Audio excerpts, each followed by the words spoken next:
When I think of SNK, I tend to think of games like King of Fighters, Metal Slug, and of course, Samurai Showdown, which is one of my favorite fighting series. I don't necessarily think of games that are action RPGs or what have you, but SNK actually made an action RPG for the NES called Crystalis, and that's what my Patreon backer Jordan wanted me to review in my first retro review.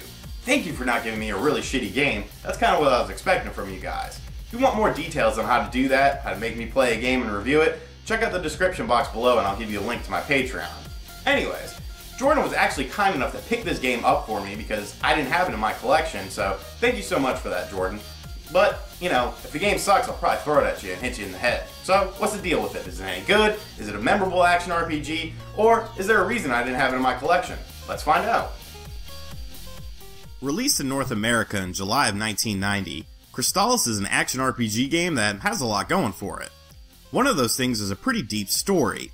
You play as a nameless dude who is in a cryogenic sleep chamber during a global nuclear war and wakes up 100 years after the fact. The story is told in some really nicely done cutscenes and it helps set the mood for the game. When you start out the game, you notice one thing. You went shopping with Little Mac before you went to sleep in that cryogenic chamber. I actually thought I was a girl at first, but alas, you're just a dude who likes to wear pink. Maybe that's the style in the post-apocalyptic world or something like that. The game is a standard action RPG affair, but more focused on action than RPG. Your main attack is a sword attack, and you get different swords throughout the game. That does make the game become a bit tedious in the gameplay department, especially because a lot of the enemies can be killed just by mashing the buttons over and over again to attack them, but for the most part, it works pretty well.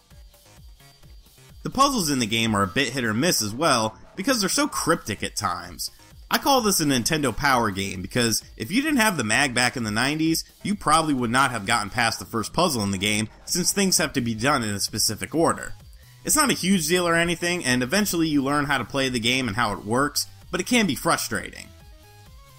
The graphics and the audio are where the game really shines through though, with bright colors and great environments. A few enemy designs are questionable, such as the Tony the Tiger design here, but for the most part, everything looks great.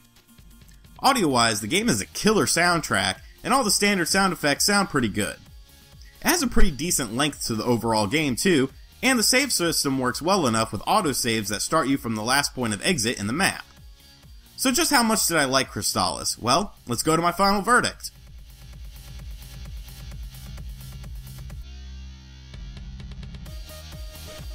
I expected Crystalis to be decent, but it actually exceeded my expectations. It's a pretty good game. It's not a great game, what have you, but it's very fun, very enjoyable, and the presentation is just top-notch. Cutscenes, great graphics, excellent music tracks.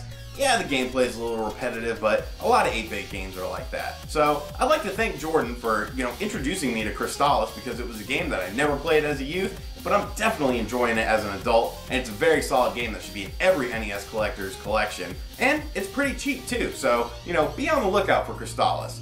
I'd like to thank Jordan for picking Crystalis and not a piece of shit game for me to review for my first retro review for my Patreon backers.